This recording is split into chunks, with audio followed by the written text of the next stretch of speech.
Okay, I'm going to get us started, but I just want to start off by introducing myself. My name is Campbell Simmons. I am the Resilient Communities and Policy Associate here at River Network. I am based in Philadelphia, which is located on ancestral Lenape land. And yeah, for anybody who's just joining us, just a few reminders to please keep yourself on mute and feel free to introduce yourself in the chat. Name, organization, where you're calling from. And yeah, for anybody who is not already familiar with River Network, we have been around for over 30 years. We are a national organization who connect and strengthen the network of water, justice, and river advocates working at various levels across the country. One of the ways we do this is by holding virtual information sharing and training sessions just like this one. We also encourage you to fill out our evaluation forms so that we can incorporate your feedback into future sessions as well. And we'll have somebody drop that link in the chat. But yeah, so welcome everybody. And if you open up that eval link right now, it could be super helpful just in case you lose it at some point. But if you have it open now, you'll remember to fill it out at the end, hopefully. But today we're also joined by the Environmental Protection Network, who's going to be talking a little bit about these community change grants. And yeah. So as we all know, with the passage of the Bipartisan Infrastructure Law and the Inflation Reduction Act, there is an unprecedented amount of funding now available for climate resilience projects across the country. And the community change grants is just one of those massive opportunities. Oh, sorry about that. I am jumping ahead. But yeah, the community change grants is just one of those really large opportunities that is now being made available through the Inflation Reduction Act. And we want to start you all off with a quick poll. And we have 3 quick questions for you all. The first question, here, let me launch this poll. This first question is just, which of these statements best describes you? You're here to learn about the Community Change Grants program. My organization is considering applying. We are in the early stages of scoping. My organization is in the thick of drafting our proposal. My organization has submitted a proposal and are waiting to hear back. Our organization's original application was rejected and now we're working on revisions. Or other, and you can drop whichever one is in the chat. The second question is just, if you are planning to apply, where are you in the process of securing partners? I also did want to mention that River Network and the Anthropocene Alliance has worked together to create a form where you can share some information about yourself and what kinds of projects you might be interested in working on, and there is a spreadsheet corresponding with that form that allows you to see what other people have answered to help you find potential partners. So if you're still exploring potential partners, I highly recommend checking out that form, filling it out, and looking at that spreadsheet. And yeah, and this last question is just, what type of technical assistance do you find yourself needing the most right now? And I want to give folks a minute or two to respond to these questions.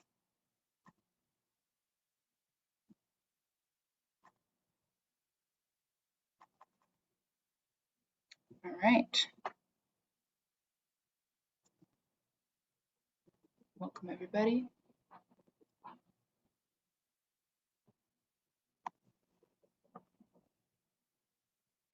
If you feel like you don't know enough to answer questions 2 and 3, you can say either other, you can say you're still exploring potential partners for question 2, and for question 3, you can definitely just say, I need support navigating the basics, which is really just getting more information.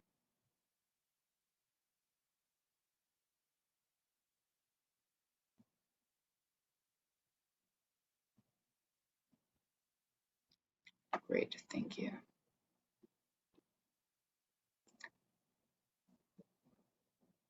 Wonderful. Okay.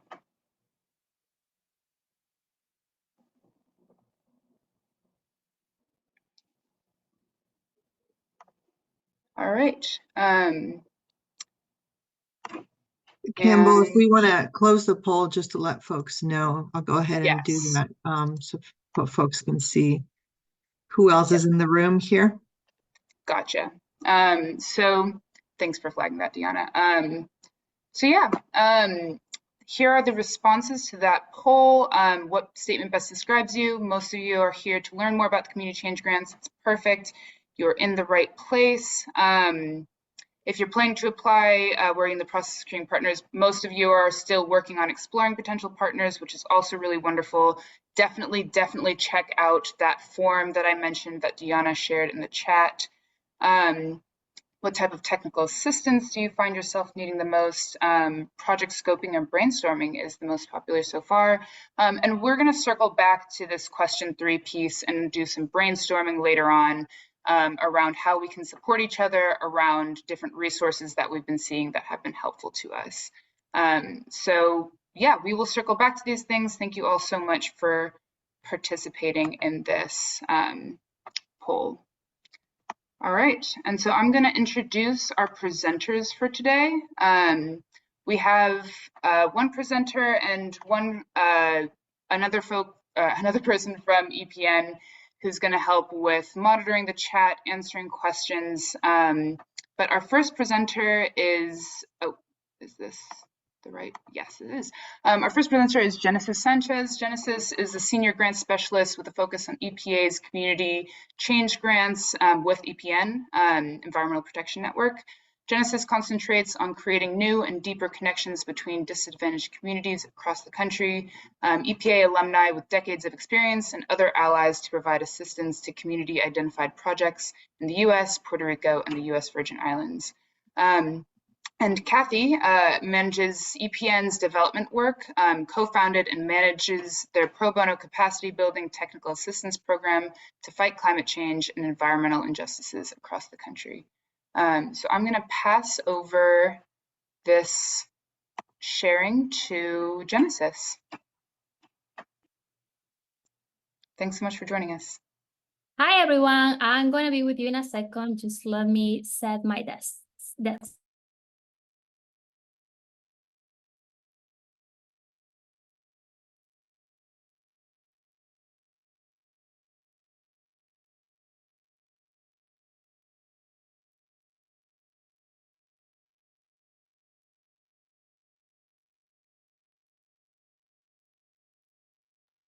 Sorry, having issues here.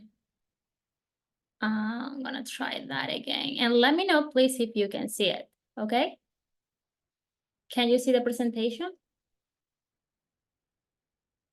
Yeah, we can. Thanks so much. Just give me a second so I get my present view.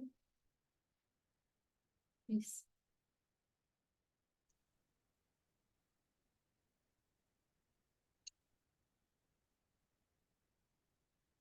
Okay. Just give me a second, please.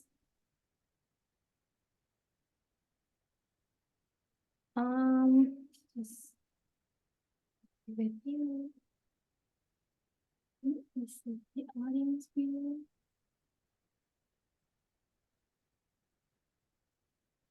Okay.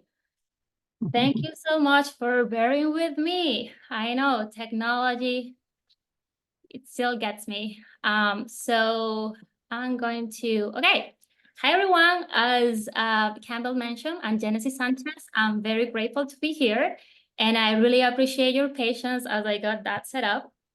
I'm the Senior Grant Specialist at EPN, and I'm really excited to be presenting this and hope this presentation is useful to you and the communities that you serve.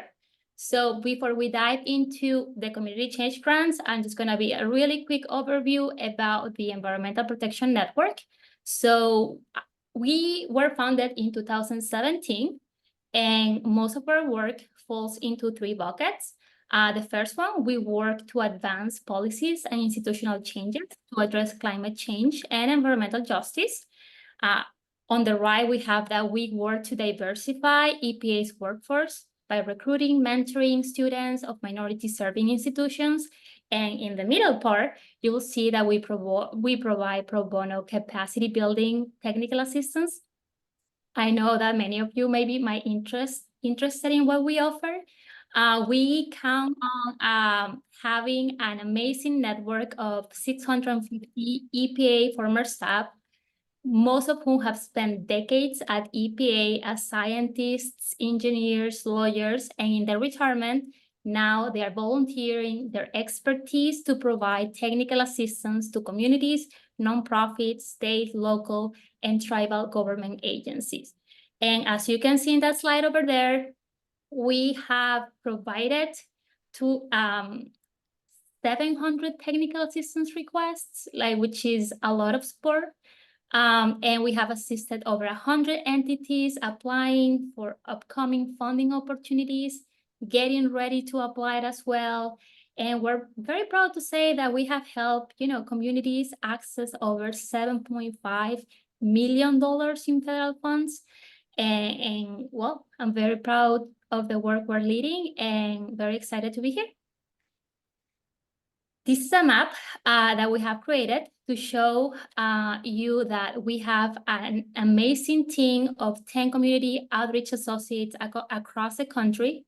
They work closely with communities, with organizations like yours, to facilitate connections to our volunteers, help with your projects, build partnerships, and provide additional resources. So for technical assistance, including funding assistance, you can reach out to us and we will connect you with an associate that works in your region. So we have Kathy Pope in this call, and I know she's already putting our email address in the chat as I speak. With that brief introduction, let's talk about community change grants. You came here for that, and hopefully I'll do a good job explaining the basics. So this opportunity aims to provide resources for community-driven projects that reduce pollution, increase community resilience, and build capacity to respond to environmental and climate justice challenges. The funding seeks to empower communities to drive their own change. So EPA is particularly interested in cross-sectoral collaborations led by organizations with deep expertise working with and serving disadvantaged communities. By unlocking these resources, the EPA hopes to advance environmental and climate justice and to strengthen the participation of communities in decision-making processes. Let's talk about money. In total, this program is offering nearly $2 billion. And that is, as you know, a lot of money. The application closes on November 21st of 2024, and the EPA will be awarding these funds on a rolling basis.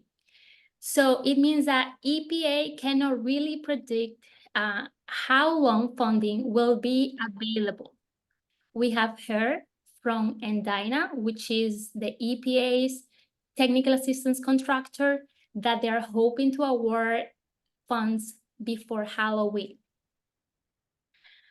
So this application is a rolling basis application. You, of course, are encouraged to take as much time as you need to prepare a strong proposal.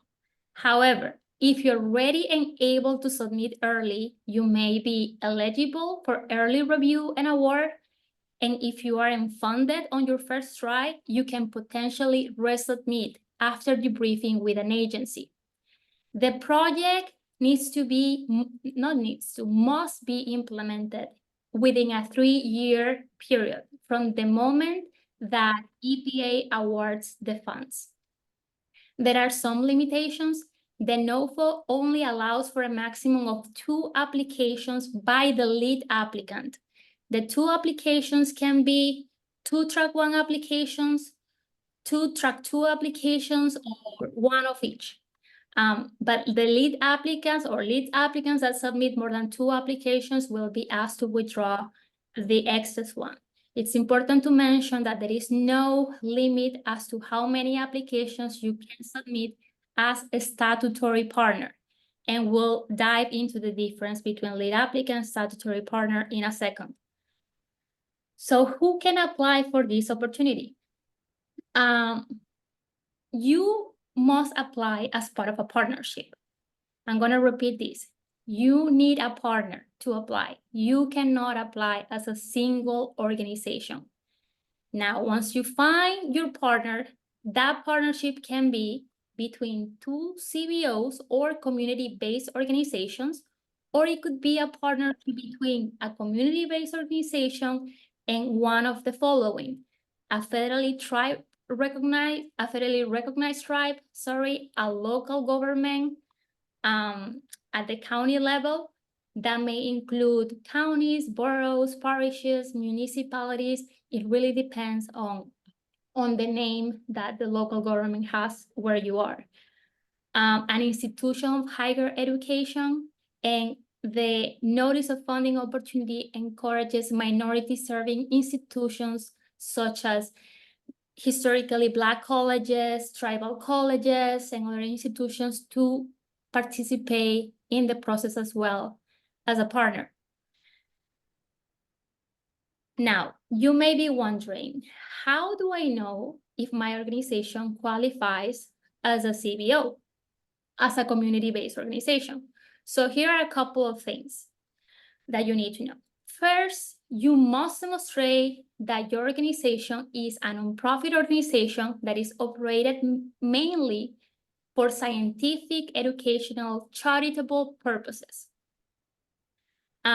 You need to demonstrate that you support or represent a community or certain populations, and that you have a geographic presence or relationship with the community served. Now, going back to the nonprofit part, a lot of organizations come to us and ask us, okay, how do we prove that we're a nonprofit? Well, if you have an IRS tax exempt determination letter, a 501c3 letter, it means that you're good to go. But maybe you don't have that, but you have a written determination by the state or the Commonwealth where you are, that states and confirms that you are an incorporated nonprofit. If you have that, you can also be considered a CBO. Of course, you need to meet all these requirements. It's not only the 501c3 or incorporation letter. It's the other 2 elements about supporting and representing the community and having a geographic presence. As you can see in there, a national or state-wide nonprofit may be eligible as a CBO as long as they meet the above criteria, the one that I just mentioned. Alaska Native nonprofits or associations are considered CBOs, and internal consortia may be able to qualify as CBOs as well. Okay, so I explained that 2 eligible entities must come together and form a partnership in order to apply for the community change grants. So the NOFO, or the Notice of Funding Opportunity, has labeled this relationship as statutory partnership. I really don't know how they name it like that, but they gave it a name, like marriage. This is a statutory partnership. So one entity must apply as the lead applicant. You see the yellow subject over there, and one as the statutory partner. It is a relationship that you are trying to form in here. So as the graphic shows, at least one of them must be a CBO. The lead applicant doesn't need to be a CBO. It means that the statutory partner can be the CBO and the lead applicant can be, institution of higher education and any other of the parties that I already discussed. The lead applicant must include a copy of a written and signed partnership agreement with their application to be eligible for funding consideration. we advise, of course, getting a lawyer to review this partnership agreement because it is legally binding and may vary by state. Now, once you have your lead applicant and the statutory partner, you need to find the collaborating entities. You know, a project that has a lot and solid collaborating entities may get like higher chances of getting the funding. A collaborating entity can be as well a federally recognized tribe, a local government, an institution of higher education, but they could also be state governments or international organizations. However, a for-profit organization or an individual consultant cannot be a collaborating entity. Okay, now that you know I need a statutory partner, can I be the lead applicant? Who is going to be the lead applicant? A lot of organizations come to us asking us that question. How do we make this decision? So what I always say is like, please read the responsibilities of each party before deciding what role you are going to play in the application. For example, as a lead applicant, you will become the grantee and you will operate as a pass-through entity, which means that all the funds will go to you and then you will sub-award those funds to the statutory partner and the collaborating entities.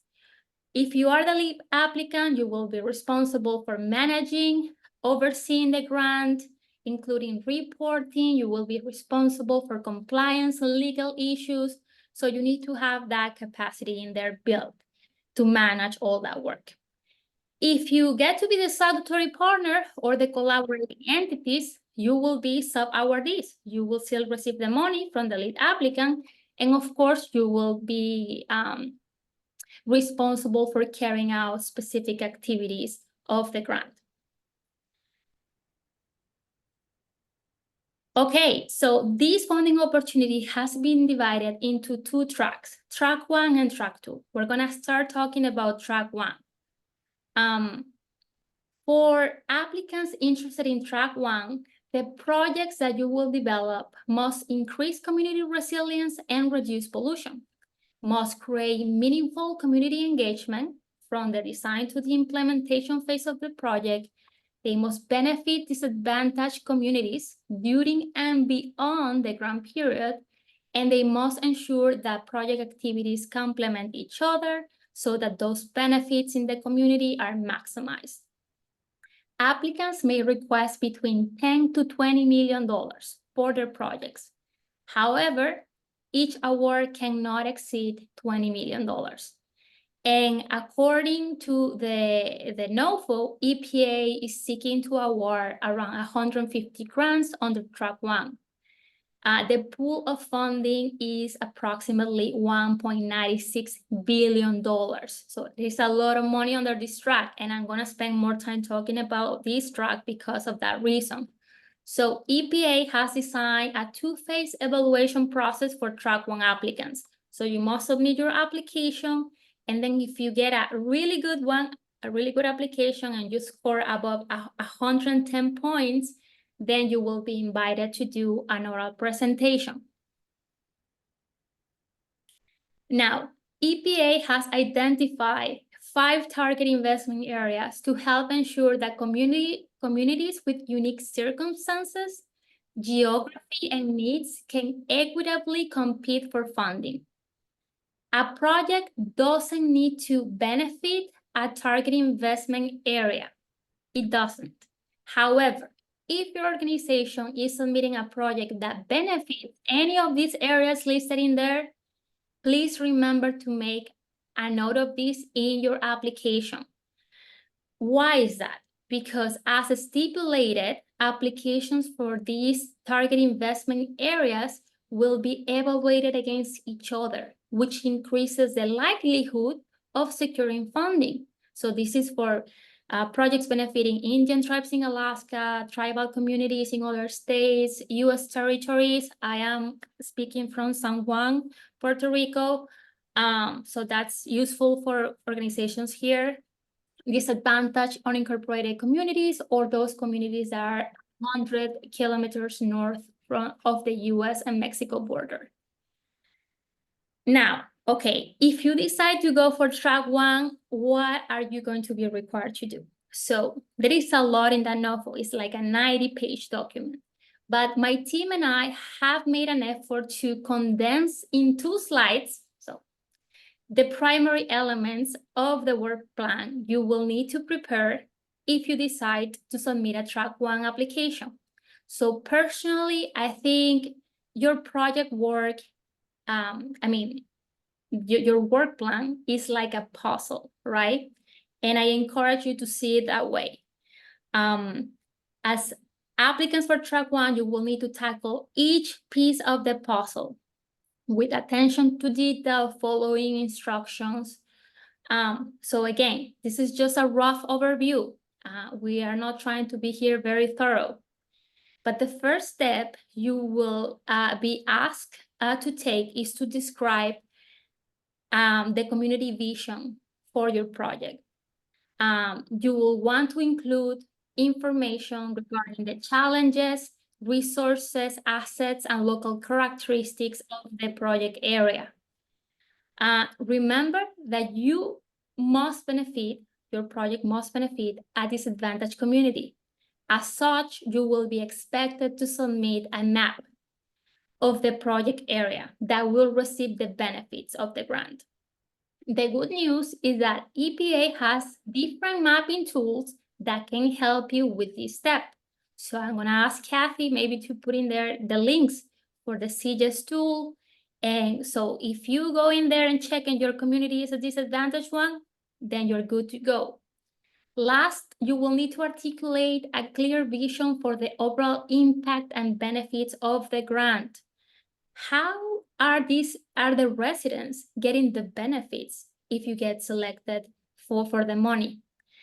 The second step, you are required to implement, first select at least one climate action strategy and at least one pollution reduction strategy. So after deciding which strategies are most suitable for your project, you will need to provide an overview of these strategies and explain how they will be implemented. These strategies should complement each other and be responsive to the challenges that the community is facing. And I will list the strategies in a second. The third step, you will need to develop a community engagement and collaborative governance plan. So through this plan, EPA wants to ensure that any project that gets selected for a grant will be driven and informed by the communities during the development of the project and even during the implementation of the initiative. The plan should include outreach methods and strategies to minimize barriers for participation. It's like, how are you gonna make sure that everybody is included, participating, and there is feedback in there that you are receiving throughout the whole process? So additionally, you will need to draft a collaborative governance structure specifying the roles and responsibilities of all parties. What is the lead applicant going to do? What are the collaborating entities going to do? And then next, you will need to draft a community strength plan. So for this piece of the puzzle, you will need to put together strategies for how the project will promote inclusive economic development in the short and long term. You could argue that maybe your initiative will provide job opportunities for local residents, local businesses, or that it may bring financial savings for the residents. Likewise, or in addition to this, your project may also address unintended consequences. How are you going to mitigate the consequences of a project? Like if rent goes high because you improve all these houses, how are you going to protect these citizens from having to relocate to another area because they can pay for that rent. That's an example. Okay, this is the second slide, and please bear with me. We're getting closer to talking about track 2 applications. So you will need to develop a project management capability and capacity. So EPA expects you to include well-defined outputs, well-defined outcomes. When they say well-defined, EPA is looking for quality, specificity of those outcomes and outputs. Additionally, you will be expected to include indicators and other mechanisms to measure progress, track success. The next element is the readiness approach, and this is an interesting one because you will need to describe how is your project going to be shovel ready to start within 120 days of receiving the award. So you should demonstrate that the project is feasible in 3 years and that the impact of the grant could be sustained beyond the grant period. Last, you will need a compliance plan. So to be selected for the award, you need to describe how your organization will comply with the terms and conditions of the grant, including financial management, internal controls, compliance risk, as well as other requirements for pass-through entities. There are here some climate action strategies. I'm not going to read them all, but as I mentioned before, your project must include at least one of these strategies. If the project that you have in mind aligns with one of these categories, that's great news. It means that you have a project that could potentially be funded by the EPA. There are here pollution reduction strategies. So again, you need to at least include one of these strategies as part of your applications. And again, if you think like your project, the one that you have in mind matches one of these ones, that's a good start point.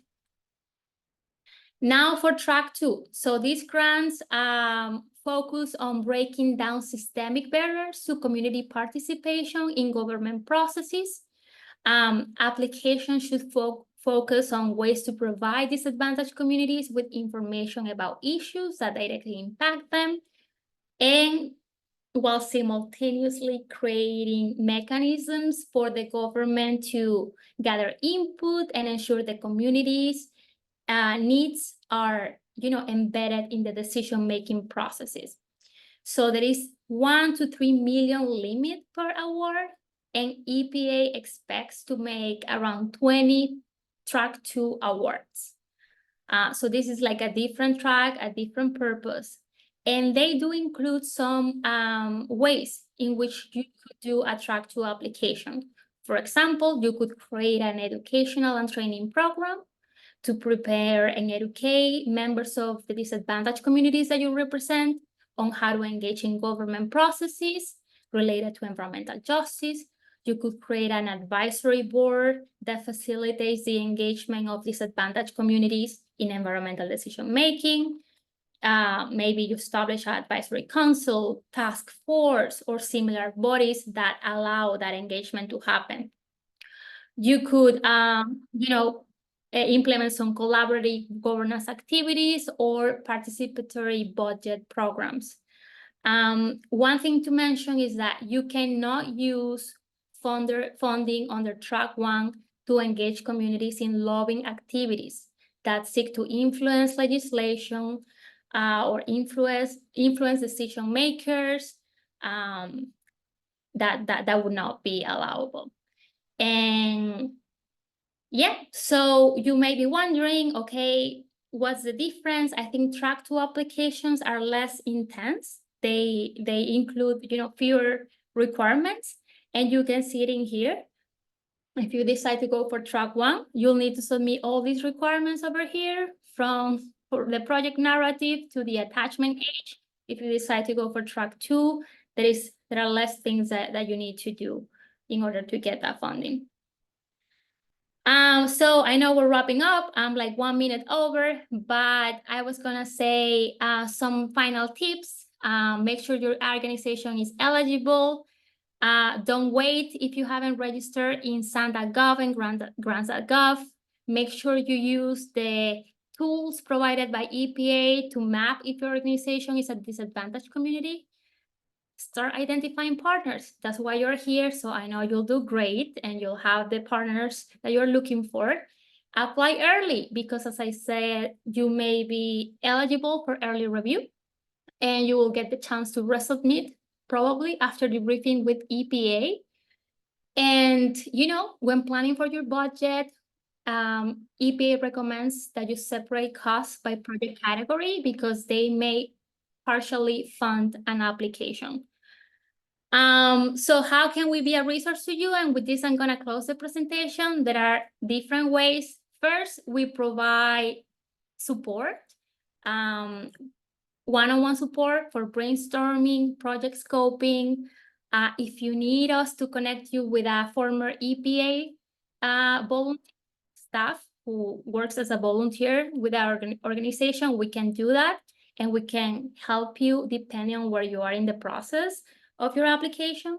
We can help you maybe with partner matching. We have a really good survey that we created so that people can put like their names in there, and then you can sort of check who is interested in applying for a CCG grant, and then you can identify partners in your region. I know that Kathy is putting that link in the chat as well. We have created very amazing application resources that will allow you to organize your work from, you know, step one to the last step. We have some templates in there. There is a sample narrative for track 1 and track 2 that could be really useful to you. We help organizations with SAN.gov registration, which is really great. So if you haven't done that step, we can certainly help you to do that. There is a link in there to register for office hours. And we're always updating organizations for new federal funding opportunities. So if you don't get to, you know, apply for a CCG grant, you may be able to do so for an upcoming one. So you can sign up for our newsletter. And that's it. I'm sorry for the overtime, 2 minutes, I think. No worries at all. Thanks so much, Genesis.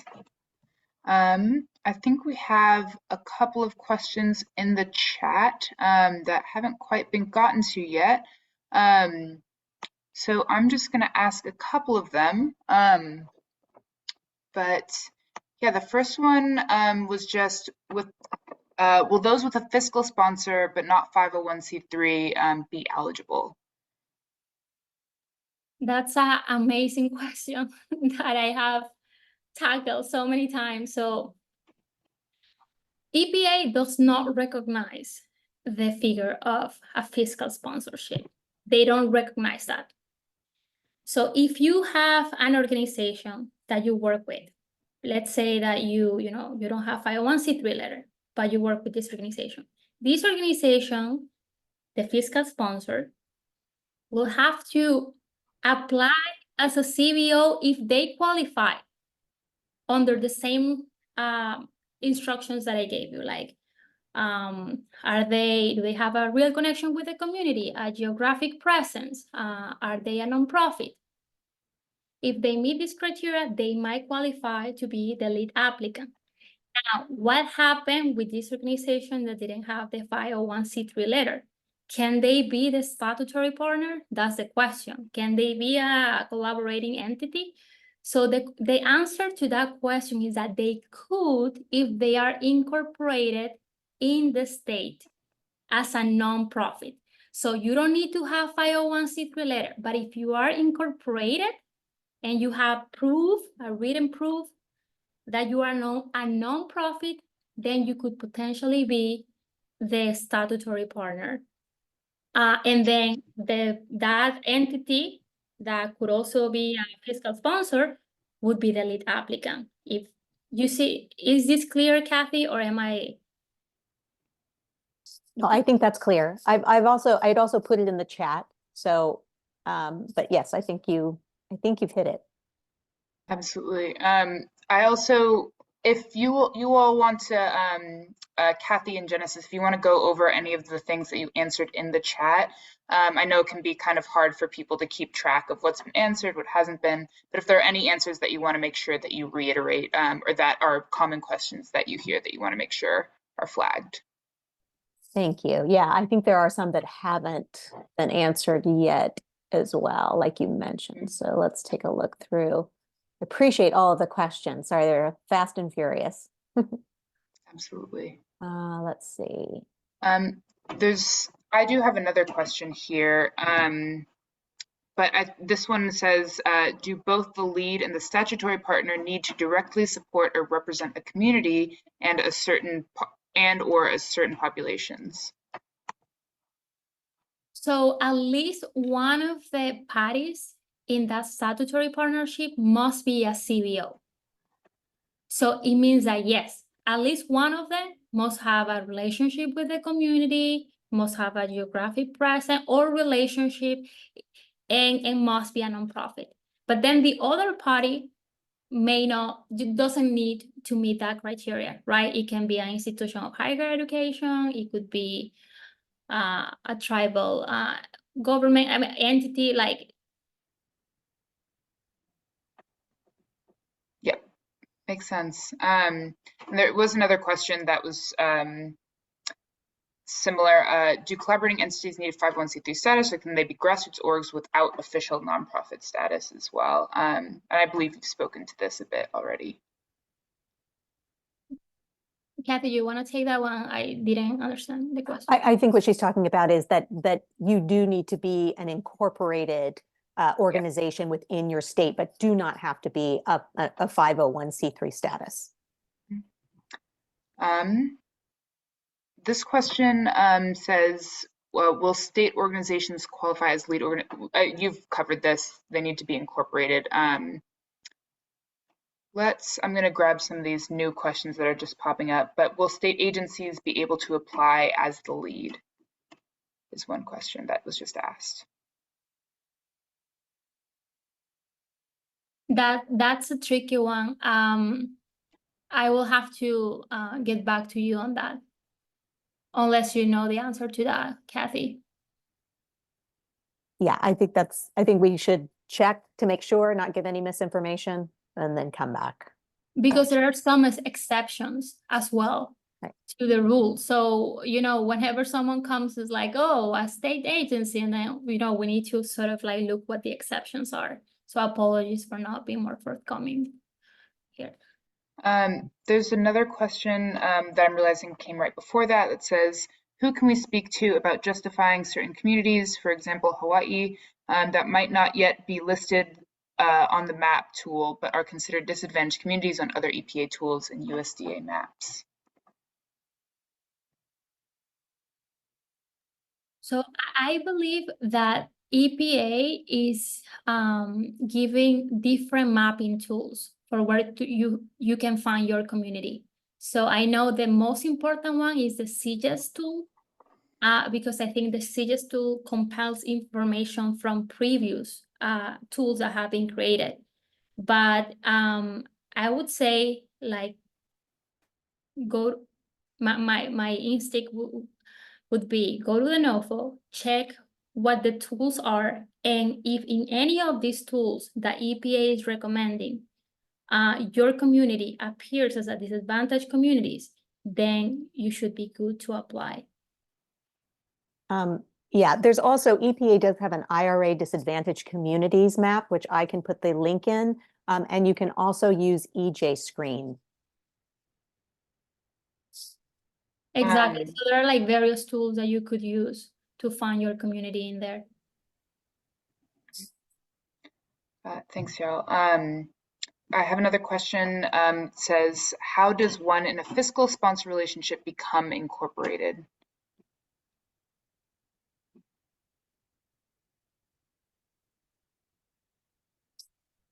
Okay.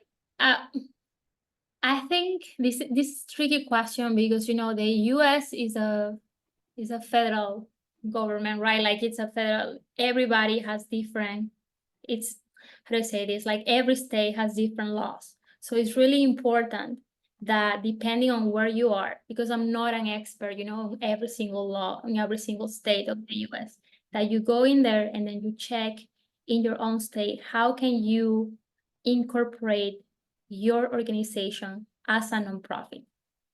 As soon, and I believe like probably maybe it takes a long time. I don't think it will take too much time, but if you start doing your process while building the application, you may be, you know, you may get all the paperwork that you need to be incorporated in time for the application to be submitted. Great. This next question is just what if the statutory partner that has a direct relationship with the community is a community program under a county government department? Is that eligible as a statutory?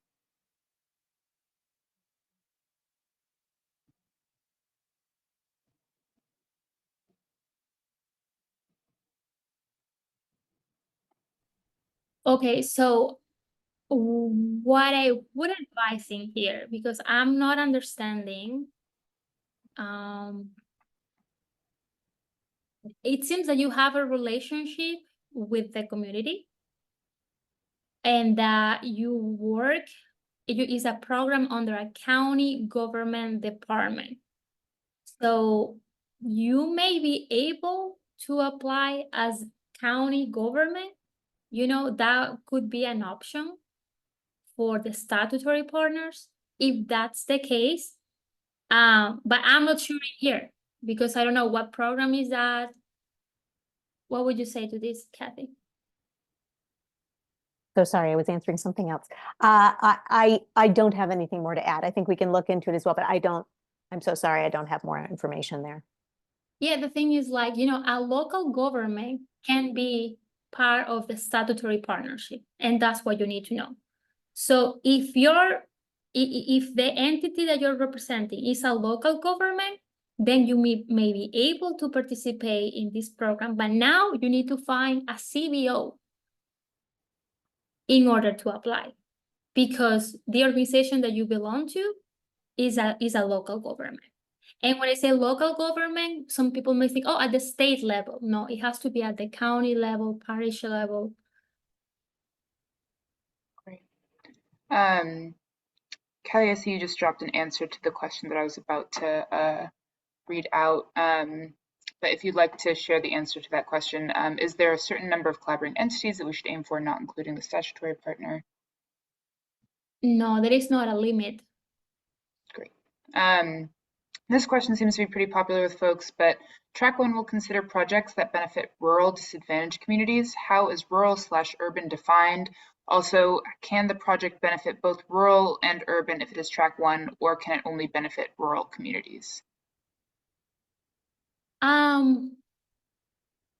So I would say the following. I don't think the distinction is between rural and urban. As part of the NOFO, the criteria is that is disadvantaged, which means that it could be in a rural area or it could be in an urban area. So the most important thing I would say, like, map the community that you're trying to support and make sure that it's listed as disadvantaged. If it's listed, then you should be able to put together a proposal for this community. I have a few more questions, and we have 3 minutes that had popped up in the chat earlier that I have written down here. One was just, I understand Track 1 cannot be funded. It cannot be used for lobbying. Does that mean Track 2 can be used for lobbying? I think maybe they meant Track 2. So when I talk about lobbying, I was talking about Track 2 because Track 2 is encouraging the participation of communities in government, you know, making sure that their needs sort of like connect to government proceedings. It could, I don't know how to put it, but the tricky part sometimes when working with government issues, or like creating a task force that is related, you know, to the local government, is that how do you make sure that you don't engage in lobbying activities? Because if you do, then the application will be deemed ineligible. So for track 2, you want to stay away from lobbying activities. There are some activities under the NOFO and track 2 applications that are allowed, like I think, and for example, around like permitting and zoning, and there are like specific activities in there that you can, advocate for, but you really need to stay away from, elections, officers, or trying to modify a specific legislation, because that would be considered lobbying. And track 1 applications are more about pollution reduction and climate action strategies to build resilience. So the question about lobbying in there is not, I don't think it applies to track 1. Gotcha. This other question in the chat, and we're about to move into our breakout session, but I did want to leave time for one more question. For a larger geographic region, what if only part of the area is identified as disadvantaged? Can you still include the whole area as regarding the project? You say for a track 1?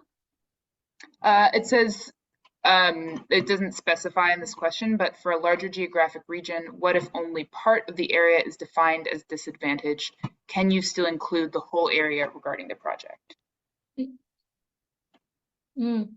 Okay, so first of all, for track 1, these are concentrated investments in communities. So if you have a map that is quite broad and it's including, the whole state of New York, let's say, that's not going to fly. It's not going to be eligible, because you really want you to use money to benefit a specific community. That's for track 1, talking about track 1 applications. So it may be the case that when building your project, you are mainly benefiting disadvantaged communities. But for example, if you're building like a bike lane, and the bike lane crosses from one disadvantaged community and goes to a non-disadvantaged community and comes back to the disadvantaged community, would that be an eligible project? So EPA has said, yes, as long as the project mainly benefits disadvantaged communities. But I just want to make emphasis that the project should be, for track 1, should be very specific to a community, and that those investments are going to concentrate in a particular area. Thanks so much for that Q&A, Genesis and Kathy. That was super helpful.